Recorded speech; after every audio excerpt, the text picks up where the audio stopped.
Morning, everyone, and thank you for being here today.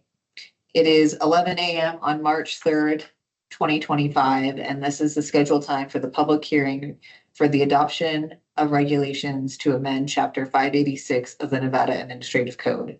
These regulations have been assigned file number R186-24 by the Nevada Legislative Council Bureau. This public hearing is being held in person at the Nevada Department of Agriculture offices in Elko and Las Vegas, and virtually using Microsoft Teams for all those that are interested. This hearing has been properly noticed and is being recorded as required by Nevada open meeting law. My name is Megan Brown, and I'm the administrator for the Plant Health Compliance Division at the Nevada Department of Agriculture. The following staff members from the Department of Agriculture are also present for this hearing. Ray Saliga, the Deputy Administrator for Plant Health and Compliance Division, Brett Allen, Environmental Scientist 4, and Diane Reese, Administrative Assistant 3. I'd like to quickly review the rulemaking process to give you some background on what has been done and what are the next steps. As the first step, the NDA reviewed the existing Nevada Administrative Code language, updating sections to aid in achieving the long-term solvency in Budget Account 4545. The NDA is proposing to increase its pesticide registration fee from its current rate of $125, which was adopted in 2013 per LCB file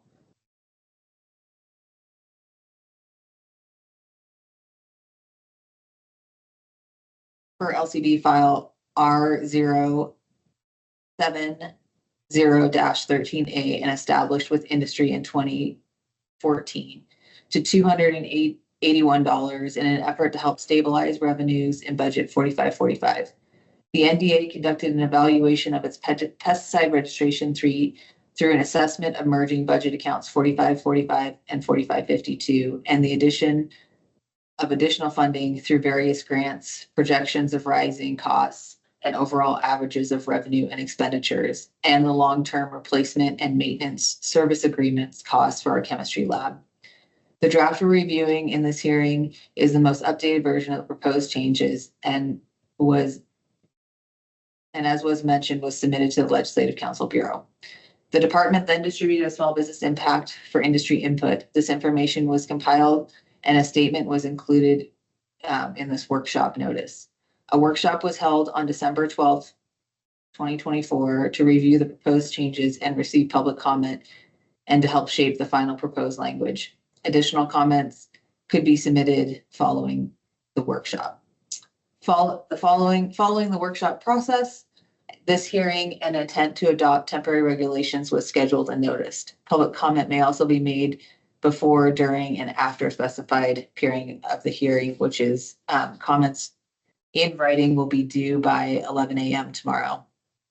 For housekeeping, we ask that those that are present in either the Las Vegas or the Elko office, please sign in on the sign-in form, even if you don't intend to speak. For those joining us on Teams, I'll review a couple of the features so that you know how to unmute and mute yourself. We'll be using some of the features on Teams. For those who have joined on the platform, to mute and unmute, both online and via the phone, raise your hand and find the chat box. We have muted everyone to reduce the background noise. If you wish to give public comment, please use the raise hand feature and we'll call on you to ensure that your mic is unmuted. For those on the phone that can unmute themselves when called upon by pressing *6. If you have any technical difficulties during the meeting, please try the following. Turn off the video to see if the connection improves. Leave the video meeting and either try to rejoin or call in using the phone number and login information that's found on the agenda. If you're having problems getting unmuted or into the comment queue, use the chat function to make your comment and we'll record and it will be recorded. In addition to public comment during the hearing, interested parties are welcome to submit written public comment sent via email or mail to the address included on today's notice and agenda. We'll be using the participation list as well as the sign-in sheet. If we are unsure of your name, we may send a chat to you so that we have the correct information in the meeting minutes. If you're joining via phone, we'll ask now that you state your name and affiliation for the record. As a reminder, for anyone that has joined on the phone, you can raise your hand by pressing *5. And once you've been called upon, you can press *6 to unmute yourself. Ray, is there anybody that's joined via phone only? There's not. Okay, great. We'll move on to the agenda. From our agenda, you'll see that we'll start with a period of open comment for anyone wishing to speak on concerns or provide any input. This time is meant to collect your statements and feedback, and the hearing organizers will not respond to comments provided during this time. As such, we invite you to hold your questions until that point of the agenda. Please limit your comments to 3 minutes to ensure everyone can be heard. As moderator, I'll interject and notify you if you've reached your 3 minutes so that you can conclude your remarks. Following the open statement, we'll review the proposed changes to NAC 586, followed by a time for questions and clarification. After questions, there will be another period for additional public comment on the proposed changes.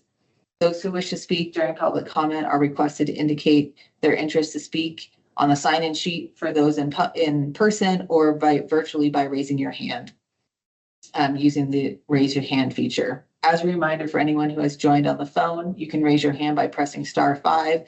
And once you've been called upon, you can press *6 to unmute yourself. When called upon, can you please identify your name and any affiliation for the record? Again, please save your questions until after the public comment period.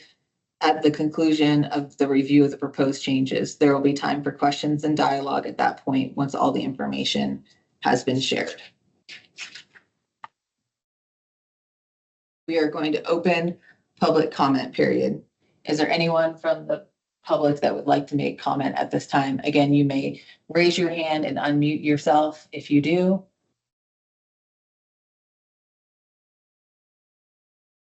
Ray, is there anybody that has raised their hand or unmuted? No, there's not. Okay, we will move to the proposed change review of the proposed changes.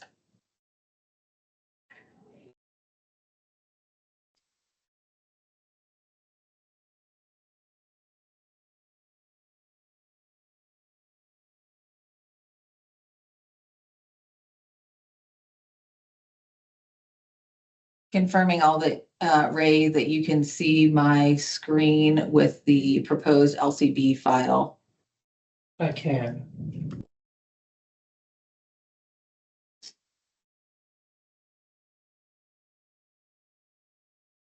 The department is proposing changes to Administrative Code, Chapter 586. These regulations changes are necessary to aid in achieving long-term solvency in budget count 4545. The NDA is proposing to increase its pesticide registration fee from the current rate of $125, which was adopted in 2013 per LCB file R070-13A and established with the industry in 2014 to $281 in an effort to stabilize the budget account 4545.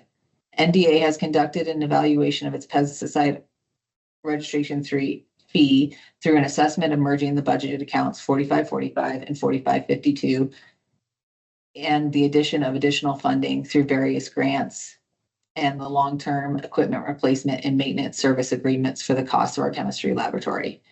We will review the proposed changes in detail, but to provide context of why the department is proposing the changes, I will give the brief overview. So as you can see on your screen, we're proposing to make changes to regulation or NAC 586. The changes are, the deletions are in red and the additions are in blue. NAC 586.011 is hereby amended as follows. Section 1, each registrant must pay an annual registration fee of $281 for each pesticide registration. The director will deposit in a separate account $80 for each annual registration fee collected pursuant to subsection 1. The money in this account will be used for A, to monitor and dispose of pesticides, B, to protect groundwater and surface water from contamination by pesticides, and C, eradicate and control noxious weeds. And that concludes the changes to the proposed NAC 586. Individuals attended our workshop in December and provided comment. I'm going to review the comments received and the department's responses to those comments. We received written comments from one individual during that time. The comments received provided what the current 2024 registration costs were in California, Montana, Colorado, North Dakota, Hawaii, Oregon, Idaho, and Utah. The average of those registration fees was $407. Our proposed fee is $126 lower than the average of those states. And though our proposed fee is not based on the average of the surrounding states, we would, by increasing our fee to $281, we are aligned.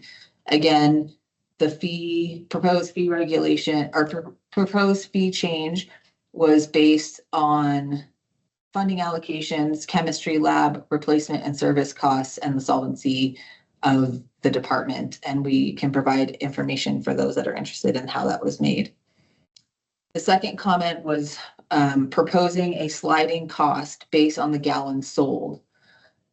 The sliding scale was bucketed into three ways. One was for those that were sold 20 gallons or under, the registration fee would be $100. For 20 gallons to 250 gallons, the proposed fee would be $250. And for cost, for those selling over 250 gallons would be $400.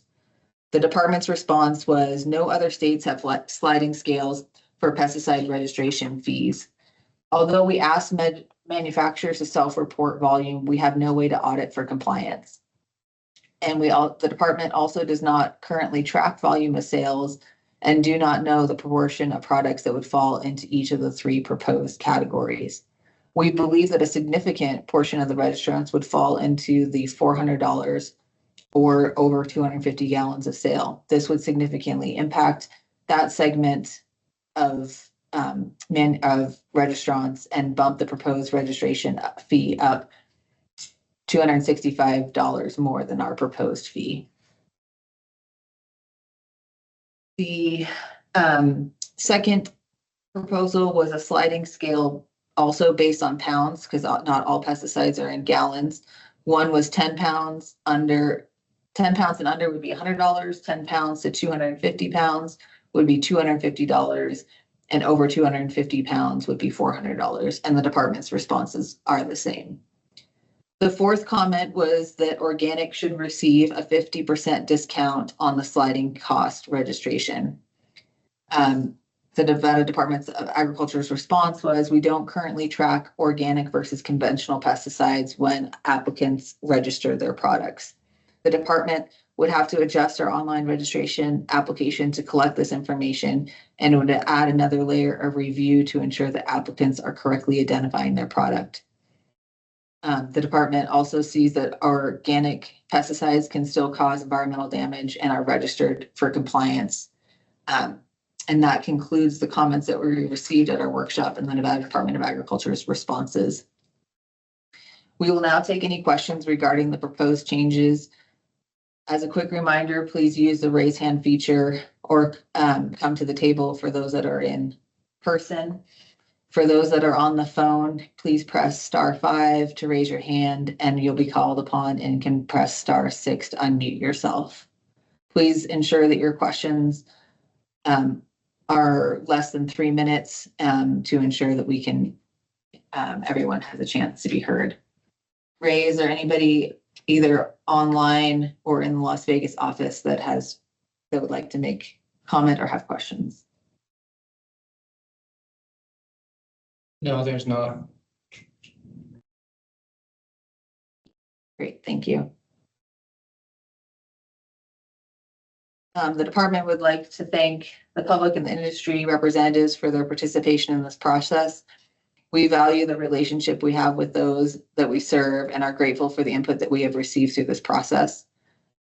Since there was no questions, we will now move to public comment for anyone wishing to make a public comment or statement for the record and consideration. Again, For those in the room, please come to the table. For those that are online, you may use the raise hand feature. For those on the phone, you can press *5 and press *6 to unmute yourself. Do we have anybody that is wishing to make public comment?